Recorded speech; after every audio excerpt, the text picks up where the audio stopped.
से दिखाओ।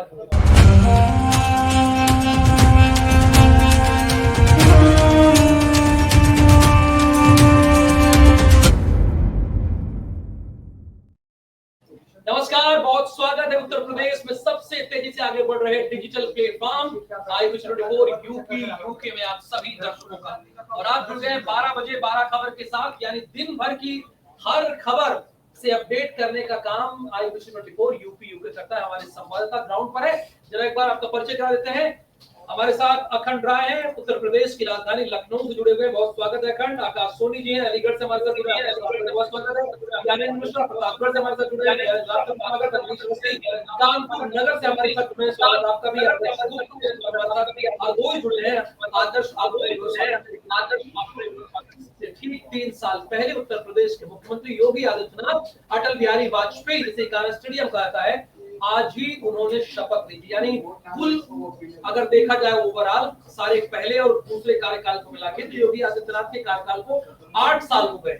इन 8 सालों में कितना कुछ फर्क आया, कितना बदलाव आया, सरकार कैसे इसे बताने की कोशिश कर रही है उत्तर प्रदेश की जनता को, सबसे पहले आपको सुनाते हैं उत्तर प्रदेश के मुख्यमंत्री योगी आदित्यनाथ क्या कह रहे हैं। मैं इन 8 वर्षों में उत्तर प्रदेश को अपना मार्गदर्शन प्रदान करने और यशस्वी नेतृत्व से समय समय पर उपकृत करने के लिए आदरणीय प्रधानमंत्री जी का, राष्ट्रीय अध्यक्ष श्री जगत प्रकाश नड्डा जी का, केंद्रीय रक्षा मंत्री माननीय श्री राजनाथ सिंह जी का, केंद्रीय गृह मंत्री श्री अमित शाह जी का, केंद्रीय मंत्रिमंडल के सभी माननीय मंत्रियों का, देश के अंदर विकास के लिए काम करने वाली उन सभी संस्थाओं का जो अपने विजनरी नेतृत्व में, प्रधानमंत्री जी के विजनरी नेतृत्व में कार्य करते हुए देश को आगे बढ़ाने में अपनी मदद कर रहे हैं, उन सभी संस्थाओं का, उत्तर प्रदेश के अपने संगठन के पदाधिकारियों का, प्रदेश मंत्रिमंडल के अपने वरिष्ठ सहयोगियों का, सभी अपने सहयोगी दलों का, एनडीए के अपने सभी घटक दलों का, इन सभी का भी मैं हृदय से इस अवसर पर अभिनंदन करता हूं, इन्हें धन्यवाद देता हूं कि इन्होंने पिछले 8 वर्ष के अंदर प्रदेश के अंदर जो स्केल था उसको स्किल और स्पीड के साथ जोड़ने में जो एक टीम भावना का परिचय दिया है, आज उसी का परिणाम हमारे सामने एक नए भारत के, नए उत्तर प्रदेश के रूप में देखने को मिल रहा है। और हम विश्वास के साथ कह सकते उत्तर प्रदेश के मुख्यमंत्री योगी आदित्यनाथ जी कह रहे थे कि उत्तर प्रदेश लगातार आगे बढ़ रहा है। उन्होंने अपने सहयोगी दलों और वरिष्ठ मंत्रियों का भी धन्यवाद जताया और केंद्र के नेताओं का भी धन्यवाद जताया। लेकिन मैं जानना चाहूंगा अखंड, आज प्रदेश की राजधानी से सबसे बड़ी खबर कौन सी है? जी राहुल, आपको बता दें कि 8 साल पूरे होने के बाद लगातार उत्तर प्रदेश सरकार अपनी उपलब्धियों को गिनाने की बात कर रही है और इसी को लेकर के आज इंदिरा गांधी प्रतिष्ठान में 3 दिनों का प्रदर्शनी का आयोजन किया गया है, जिसका शुभारंभ डिप्टी सीएम ब्रजेश पाठक ने कर दिया है। इन 3 दिनों की प्रदर्शनी में तमाम चीजें बताई जाएंगी और जो विभागवार जो तमाम कार्य किए गए हैं उनको लोगों तक पहुंचाया जाएगा। सबसे बड़ी बात है कि जितने भी विभाग हैं उनको एक फोटो के माध्यम से, विजुअल्स के माध्यम से वहां पे दर्शाया भी गया है और इसके ऊपर जो थीम रखी गई है उसका नाम सेवा, सुरक्षा और सुशासन की थीम पर पूरा का पूरा वहां पे विजुअलाइजेशन किया गया है, बताने का प्रयास किया गया है। साथ ही साथ लाभार्थियों को वहां पर टैबलेट भी देने की बात की गई है और जो आवास है उनको भी लाभार्थियों को वहां पर तमाम व्यवस्था और चीजें देने की गई है। सबसे बड़ी बात है कि कल 8 साल पूरे होने के बाद जिस तरीके से सीएम योगी ने विपक्ष पर लगातार हमले बोले, कड़ा प्रहार किया और बताया कि किस तरीके से 2016 और 17 के पहले जो हालात थे क्या थे और किस तरीके से आज यूपी जो आगे बढ़ता हुआ जा रहा है। बेरोजगारी दर की बात की जाए तो 19% पहुंच गई है 3 के मुकाबले। इसी को लेकर के सेवा, सुरक्षा और सुशासन को लेकर के जो तमाम अपनी उपलब्धियां हैं सरकार के बीच, सरकार लोगों के बीच में जाएगी और इसके पीछे जो सबसे बड़ी बात कही जा रही है वो यही कही जा रही है कि आने वाले 2027 की तैयारी अभी से ही बीजेपी ने शुरू कर दी है और 8 साल के पूरे कार्यकाल में जो जो चीजें उन्होंने उत्तर प्रदेश में की है उसको एक सारे विभाग द्वारा वहां पर प्रदर्शित किया जाएगा और बताया जाएगा कि हमने क्या कुछ उत्तर प्रदेश वासियों के लिए किया है और 2017 से पहले उत्तर प्रदेश की क्या स्थिति थी इसको भी पहुंचाया जाएगा। सबसे बड़ा सवाल यही है कि उत्तर प्रदेश के जो सीएम है विपक्ष लगातार उन पर सवाल खड़े करता रहता है और अभी भी जैसे कि 8 साल पूरे होने पर जिस तरीके सीएम योगी ने प्रेस कॉन्फ्रेंस की थी उसी के बाद अखिलेश यादव ने भी हमला बोला और कहा कि 8 साल बीजेपी के बर्बाद है, भ्रष्टाचार है। और जिस तरीके से लोकसभा में भी दिखाया गया और बलिया की घटना की जो जिसमें युवती के हाथ पैर बांध करके फांसी पे लटकी हुई तस्वीर को लेकर के वहां पर प्रदर्शन किया गया तो इससे जगजाहिर है बताने का प्रयास किया गया कि उत्तर प्रदेश के हालात जो सुरक्षा और सुशासन की बात की जा रही है गांवों में हकीकत में बहुत बदलाव है। जी राहुल। बिल्कुल, यानी सबके अपने अपने दावे हैं, लेकिन इस बीच एक मुद्दा संभाजी और राणा सांगा को भी लेके चल रहा है। तो प्रतापगढ़ से विधायक आते हैं, रघुराज प्रताप सिंह उंडा से हैं, उन्होंने क्या कमेंट किया है मैं आग्रह करूंगा कि शंकर जी से कि उसे प्ले करें और दिखाएं कि रघुराज प्रताप सिंह राजा भैया ने क्या कमेंट किया है राणा सांगा पर, उसको सुनाते हैं। ने राणा सांगा पे एक विवादास्पद बयान दिया है तो उसको लेकर आपने आज ट्वीट भी किया है जी, तो क्या राय उसको लेकर आप? देखिए हमारी राय तो उस ट्वीट में ही स्पष्ट हो गई है और अगर हम 10 वीर महापुरुषों के नाम लें या किसी भी बालक से किसी भी इतिहास के छात्र से आप पूछिएगा तो उसमें एक नाम राणा सांगा का होगा। ये भ्रांति फैलाई जा रही है कि राणा सांगा ने बाबर को आमंत्रित किया, ये पूरी तरीके से गलत है। सच्चाई ये है कि बहलोल लोधी जो पंजाब का गवर्नर था उसने बाबर को आमंत्रित किया और इब्राहिम लोधी को तो 3 बार राणा सांगा शिकस्त दे चुके थे, मात दे चुके थे युद्ध में। और हमारे गौरवशाली इतिहास का एक स्वर्णिम पृष्ठ है राणा सांगा। औरंगजेब की बात हो, तमाम सारे आक्रांताओं की बात हो, ये चर्चा कहाँ से निकल आती है और कितनी सही आप मानते हैं कि अपने देश में? नहीं, औरंगजेब के बारे में हमारे स्पष्ट विचार हैं और सबके होने भी चाहिए। औरंगजेब एक क्रूर धर्मांध शासक था, क्रूर भी था और धर्मांध भी था। हिंदुओं को वो फूटी आंख नहीं देखना चाहता था, हिंदुओं के धर्मस्थल तोड़ने में उसने रिकॉर्ड बना दिए, धर्म के आधार पे उसने हिंदुओं का कई बार कत्लेआम किया, बलात् धर्म परिवर्तन कराए, काशी विश्वनाथ मंदिर तोड़ा और यहाँ तक कि अपने सगे भाइयों को काट करके उनका सिर तश्तरी में सजा के अपने पिता के सामने भेजा और फिर बाकी लाश के टुकड़े करा के सड़क पे कुत्तों को खाने के लिए फेंक दिया। अपने पिता को उसने कैद किया। अब इस व्यक्तित्व का कोई शासक या कोई व्यक्ति हो उसको कोई महिमा मंडित करे या अपना आदर्श बताए तो जो लोग अपना आदर्श बता रहे हैं उनकी बुद्धि की बलिहारी है। बिल्कुल, रघुराज प्रताप सिंह ने साफ तौर पर कहा औरंगजेब के बारे में और राणा सांगा के बारे में अपने स्पष्ट प्रतापगढ़ से आज की बड़ी खबर कौन सी के बारे में आज की बड़ी खबर कौन सी? बिल्कुल, देखिए आपको बता दें राहुल की प्रतापगढ़ से 2 बड़ी खबरें। पहले रघुराज प्रताप सिंह राजा भैया की बात कर लेते हैं। कल सामूहिक विवाह था, कल हमने आपको बताया था कि हर साल रघुराज प्रताप सिंह राजा भैया एक सामूहिक विवाह जो है करवाते हैं जिसमें 100 और यहाँ तक कि अपने 100 सगे भाइयों को क्या राहुल आवाज आ रही है? सजा के अपने पिता के सामने भेजा और फिर बाकी लाश के टुकड़े करा के सड़क पे कुत्तों को खाने के लिए। बिल्कुल, देखिए राहुल कि आपको बताते चले कि 100 जो है हिंदू धर्म के लोगों को मतलब कहे कि व्यक्तित्व का कोई 100 लोगों की शादी एक मुस्लिम परिवार होता है जिसकी शादी करवाते हैं। अब कल रघुराज प्रताप सिंह राजा भैया से जब ये सवाल किया गया कि राणा सांगा को लेकर के जिस तरीके से समाजवादी पार्टी के सांसद ने जो है राणा विचार है और सबके होने भी चाहिए। औरंगजेब एक क्रूर धर्मांध शासक। राहुल की आवाज आ रही है? टेक्निकल प्रॉब्लम है, दूर करने की कोशिश कर रहे हैं क्या कुछ आवाज पीछे से आ रही है। Technical problem continue. संक्षेप में एक ही खबर रखना है, थोड़ा सा समय आपके शुरू हो गया। बिल्कुल, मैं अपनी को काट कर क्या वो बाइट बार बार चल रही है क्या? राहुल की आवाज उसकी मेरे कानों में आ रही है। नहीं, वो चली गई, हटा दी गई और बैकग्राउंड से हटा दी गई।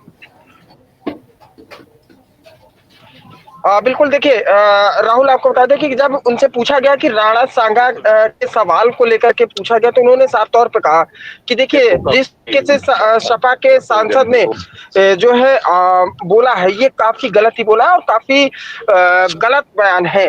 और साफ तौर पे उन्होंने सपा के सांसद के ऊपर हमला बोला है। सच्चाई यह है कि बहलोल लोधी उन्होंने आरोप लगाया, उनके बयान में ही साफ तौर पे आपने बयान भी सुना होगा और बयान अभी चला है, काफी तो उन्होंने आरोप लगाया है। अब बात करें दूसरी बड़ी खबर, सबसे बड़ी खबर 7 बजे तब गया जब एक खाकी के ऊपर हमला हो गया। जी हाँ, खाकी और एक होमगार्ड की हत्या कर दी गई है। प्रतापगढ़ में ऐसा पहली बार नहीं हुआ है कि खाकी के ऊपर हमला हुआ हो। इससे पहले भी कई बार खाकी पिटी है, खाकी की हत्या की गई है, थानों में घुस करके जो है हत्याएं की गई हैं, होमगार्ड की हत्या की गई। आज सुबह तकरीबन 6 बजे के आसपास जो है एक होमगार्ड की हत्या कर दी गई है। वो होमगार्ड बागराय थाने में तैनात था और वो जो है ड्यूटी करके अपने घर की ओर आ रहा था और उसके बाद उसकी निर्मम हत्या कर दी जाती है। उसकी लाश मिलती है, बताया अभी पोस्टमार्टम चल रहा है और अभी तो क्लियर नहीं किया जा सकता, लेकिन ये बताया जा रहा है कि उसके सिर को कूच करके हत्या की गई है। काफी निर्मम हत्या थी। बॉडी को बताया जा रहा है कि समेटा गया है एक तरीके से। तो देखिए, प्रतापगढ़ में खाकी के ऊपर पहली बार ऐसा कुछ हुआ नहीं है कि हमला ना हुआ हो। ये आम तो हो गया है और जब भी होता है तो काफी क्रूरता की तरह से खाकी के ऊपर हमला किया जाता है। अभी कुछ दिन पहले देखा गया था पट्टी थाना क्षेत्र के अंतर्गत जो है एक दरोगा और एक सिपाही की ये खबर आप डिटेल में फाइल कीजिए। होमगार्ड वाली जो खबर आप डिटेल में फाइल कीजिए और इसमें किसी पुलिस अधिकारी की बाइट नहीं है। ये खबर फाइल कीजिए। फिलहाल आपका बहुत-बहुत धन्यवाद और पूरी इन्फॉर्मेशन के लिए। बिल्कुल। फाइल कीजिए। फिलहाल आपका बहुत-बहुत धन्यवाद। अपूर्व, अयोध्या से आज की बड़ी खबर कौन सी है?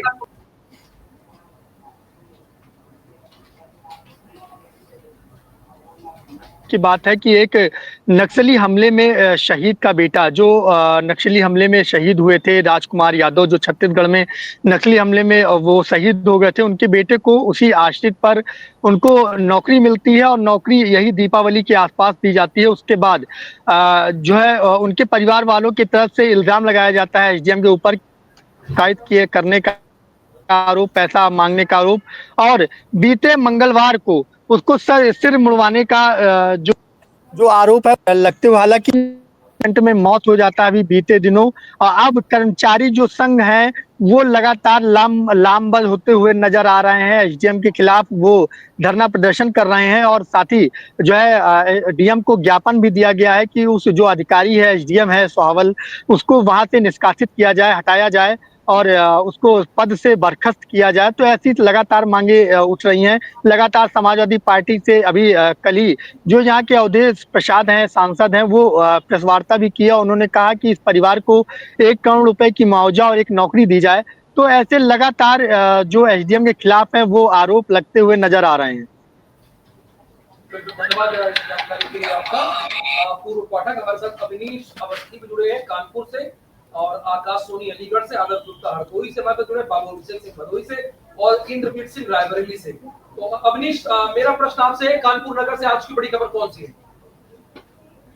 देखिए राहुल, अभी 2 दिन पहले यहाँ पर मुख्यमंत्री का दौरा था। यहाँ पर आपको बता दें कि कानपुर को क्योंकि मेट्रो सिटी के रूप में यहाँ पर बना दिया गया है, तो यहाँ पर जो मेट्रो का एक फेज था आईआईटी से मोती झील तक, वो पूरा हो चुका है। उसके बाद में जो मोती झील से लेकर के जो सेंट्रल स्टेशन है वहां तक का दूसरा फेज की तैयारी लगभग चल रही थी। यहाँ पर पूरा अंडरग्राउंड यहाँ पर मेट्रो को बना दिया गया है। सबसे जो बड़ी बात यह है कि मुख्यमंत्री के दौरे के बाद में जो यहाँ का उद्घाटन की जो प्रक्रिया है उसकी लगभग तैयारी पूरी हो गई है। कुछ ही दिनों में यहाँ का जो नीचे अंडरग्राउंड का जो व्यवस्था है उसका उद्घाटन कर दिया जाएगा। जो यहाँ पर एक खास बात ये देखने को मिली है कि जो भी 1857 की क्रांति की जो भी दृश्य है वो यहाँ पर आपको नीचे अंडरग्राउंड जितने स्टेशन है यहाँ पर मिलेंगे। कानपुर के जो भी फेमस चीजें, कानपुर के जो भी ऐसे जो कानपुर को प्रसिद्ध करते हैं ऐसी जो चीजें हैं, कहीं ना कहीं सभी स्टेशनों पर उनके चित्र बनाए जाएंगे, जिसको मुख्यमंत्री ने देखा था और मुख्यमंत्री के देखने के बाद में इसको साफ तौर पर मीडिया से भी साझा किया गया है कि किस तरीके से कानपुर की पूरी जो धरोहर है उसको इन सभी मेट्रो स्टेशनों पर देखा जाएगा। राहुल, धन्यवाद अवनीश जानकारी के लिए। आकाश, अलीगढ़ की आज की बड़ी खबर कौन सी है?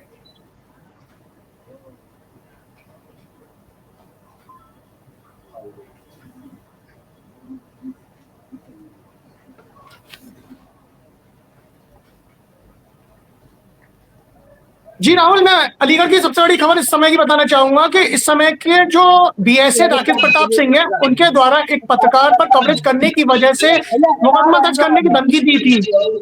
और आपको बता दूं राहुल कि वो बीएसए राकेश कुमार खुद बहुत से मामलों में संलिप्त हैं। उनकी पत्नी, उनके भाई के खिलाफ कई मुकदमे दर्ज है, इसके बाद भी वे इस पद पर नियुक्त है। ये एक सबसे बड़ी बात है। और इस समय मेरे सहयोगी जो टीवी चैनल से एक पत्रकार थे जिन्होंने कवरेज की थी, जिनके साथ ये वाकया हुआ, वह भी मौजूद है और वह भी अपने अनुभव जो साझा करेंगे किस तरीके से बीएसए के खिलाफ उन्होंने क्या रणनीति थी, क्या हुआ था। जी दीपक जी, आप बताएंगे किस तरीके से क्या हुआ था आपके साथ बीएसए? ये सबसे पहले मैं बताना चाहूंगा कि जो बेसिक शिक्षा के 24 तारीख से पेपर शुरू हुए थे, उसके संबंध में जो सील पैक पेपर आने चाहिए वो सील पैक ना आकर के पूरे खुले हुए बोर्ड और कटे हुए बोर्ड लाए गए थे। उनकी कवरेज हमने की थी। उस कवरेज के करने के बदले बीएसए साहब के द्वारा उल्टा हमारे ऊपर ही मुकदमा करने की धमकी दी गई, जो कि पत्र माध्यम से दी गई थी। जबकि स्वयं उनके भाई जो धर्मेंद्र प्रताप सिंह है वो इस समय जेल में है नकल कराने के आरोप में, जो कि उनकी पत्नी है, उसके नाम से स्कूल है आजमगढ़ में, जिसका नाम प्रियंका कॉलेज है। और कई मामलों ऐसे हैं जिनके ऊपर एफआईआर भी चल रही है।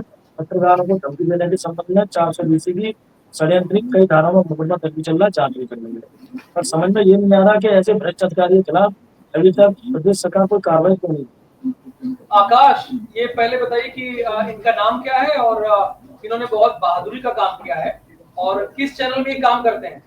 राहुल, मैं बताना चाहूंगा ये स्वदेश चैनल से हम दीपक कश्यप इनका नाम है और ये अलीगढ़ से जिला ब्यूरो है।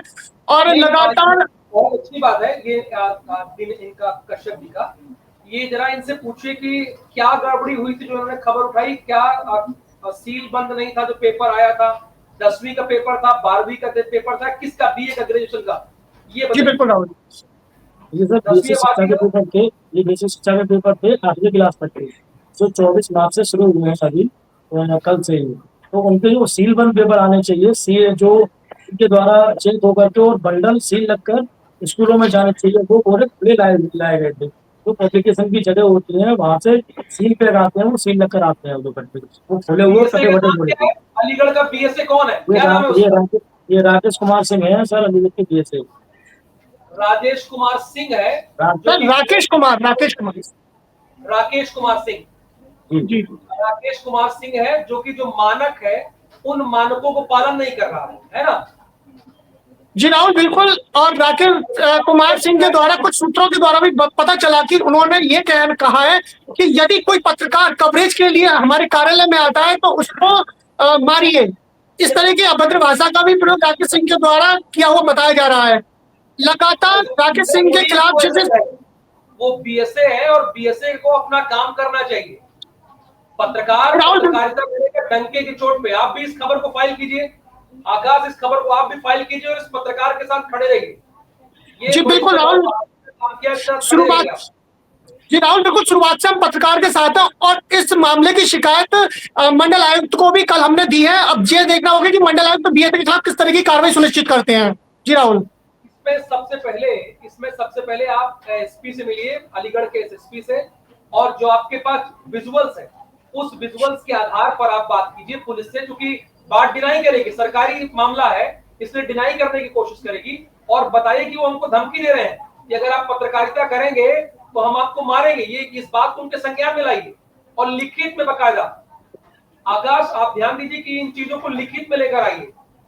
बिल्कुल राहुल, मैं आपको बता दूं कि इसमें पत्रकार की तरफ से, दीपक कश्यप जी की तरफ से भी एक तहरीर थाने को और एक मंडल आयुक्त को शिकायत भी दे चुके हैं। तो थाने का जो आईओ है, एसएसआई है, उनका साफ तौर पर कहना है कि जिस तरीके की आपने जो साक्ष्य दिखाए हैं वह सरकारी काम में ना तो वादा है और ना ही गोपनीय चीजों की आपने कोई कवरेज की है। पुलिस का भी इस तरीके का मानना है इस तरीके से साक्ष्यों के आधार पर। लेकिन बीएसए की जो दबंगई है वो साफ तौर पर नजर आ रही है।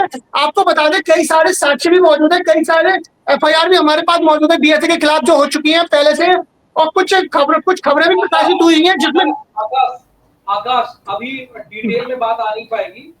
जी बिल्कुल। पूरा एविडेंस के साथ एक खबर आप फाइल कीजिए। जी पत्रकार बिल्कुल। का दीपक कश्यप का नाम लीजिए कि उन्होंने इस जी। तरह किया और कहां कंप्लेन की, एक फाइल बनाइए उसको, जी। एक रिपोर्ट बनाइए और वो जी। खबर 9 बजे तक चलाएंगे और उसे सर्कुलेट कीजिए और इनके साथ खड़े रहिए। ये डंके की चोट पर पत्रकारिता कर, इनके साथ जी खड़े राहुल, रहिए आप। जी राहुल, मैं बताना चाहूंगा कल इस खबर को मैंने 9 बजे के कार्यक्रम में चला चुका हूँ। कवरेज को हम काफी जगह डिस्ट्रीब्यूट भी कर रहे हैं। बीएसए जो राजेश कुमार सिंह है, उसका नंबर जरा भेजिए मुझे पर्सनल। आप सावन के थ्रू या शंकर के थ्रू आप नंबर भेजिए, मैं उससे बात करता हूँ। जी बिल्कुल बिल्कुल राहुल, क्यों करेगा वो? उत्तर बिल्कुल प्रदेश में राहुल, दबंगई करेगा क्या पत्रकारों के रहते? बिल्कुल बिल्कुल राहुल, बिल्कुल कर रहे हैं डंके की चोट पे और वो धमकी दे रहा है। गुंडाई नहीं चलने देंगे हम लोग। आप उसका बिल्कुल नंबर राहुल, भेजिएगा, आप नंबर बिल्कुल राहुल, भेजिएगा। बिल्कुल। धन्यवाद आपका, बहुत बहुत धन्यवाद। इंद्रवीर, रायबरेली की आज की बड़ी खबर कौन सी है?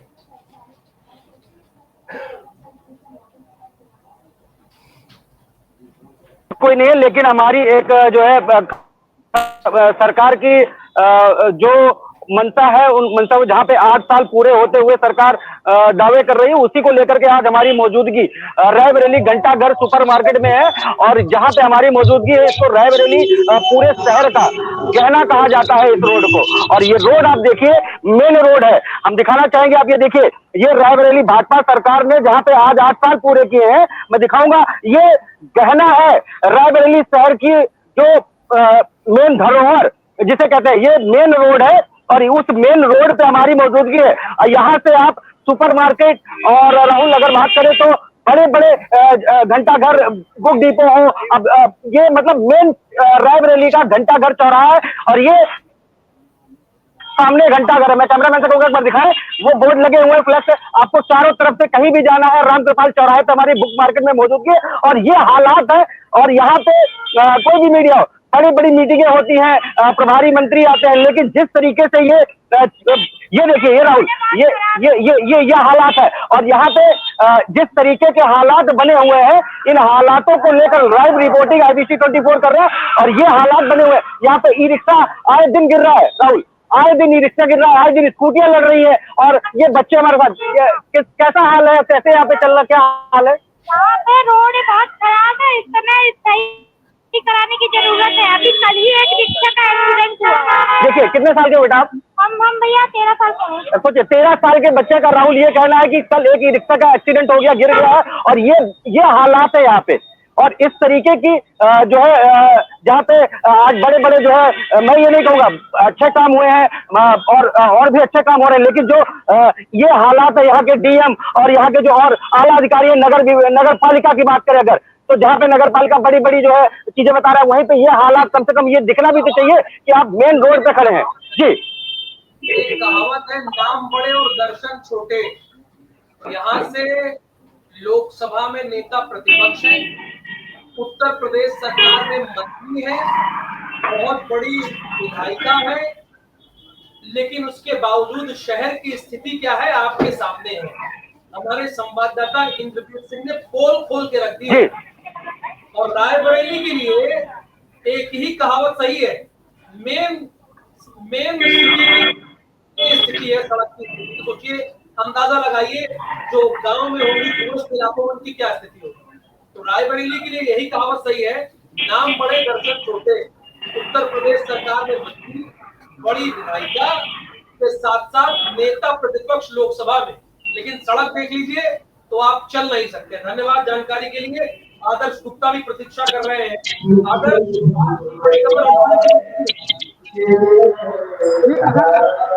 राहुल जी, हम आपको बताना चाहेंगे, हम इस समय एक शिव नगरिया में खड़े हैं और भारतीय जनता पार्टी के 8 साल पूरे हो चुके हैं। वहीं पर अगर हम बात करें यहाँ के सांसद, विधायक या यहाँ के प्रधानों की, तो जिस गली में हम खड़े हैं उस गली में यहाँ पब्लिक रह रही है। यहाँ न किसी तरह कोई नाली बनी हुई है। यहाँ अगर हम जहाँ दूर तक जा रहे हैं, इस रोड को हम दिखला रहे हैं, कहीं भी देखिए ये पूरी रोड चल रही है, यहाँ पर कहीं नाली नहीं है। या यहाँ पर जो पानी भरता है, लोग अपने आप पानी को गड्ढों से निकाल कर रोड पर डालते हैं।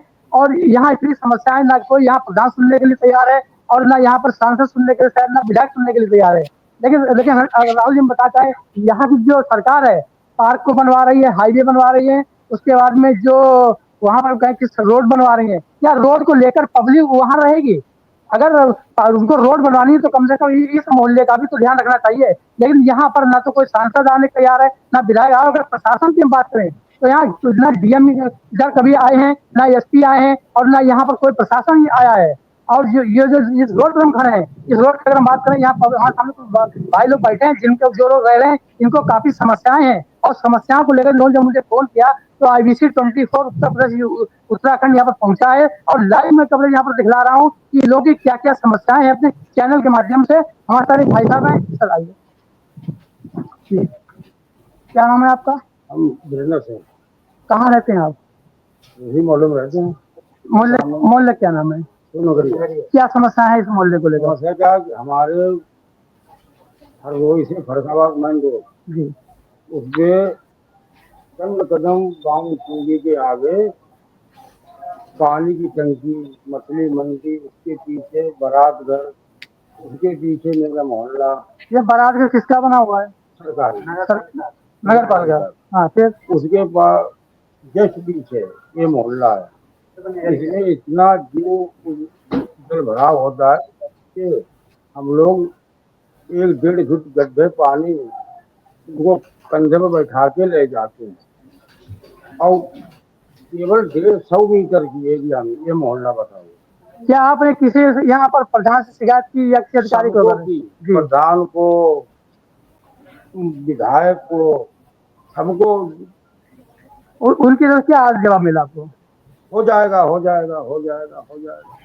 तो राहुल जी, यहाँ पर शिकायत पर शिकायतें चल रही है, कागजी कार्रवाई चल रही है, लेकिन यहाँ पर जो मोहल्ला की स्थिति है वो आपके सामने। शिकायत का हल नहीं हो रहा है। आप इनसे बात करते रहिए आदर्श, आप इनसे बात करते रहिए, डिटेल पूछते रहिए।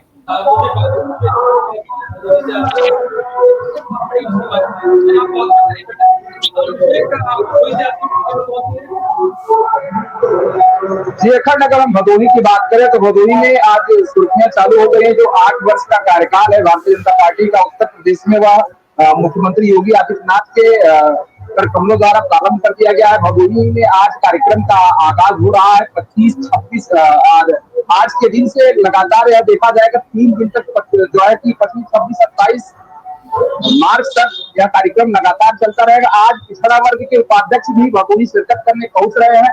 इसके बाद हम एक दूसरी खबर बताएंगे राहुल जी, जो भदोही के पत्रकार, बड़ी खबर रही जो मैं कल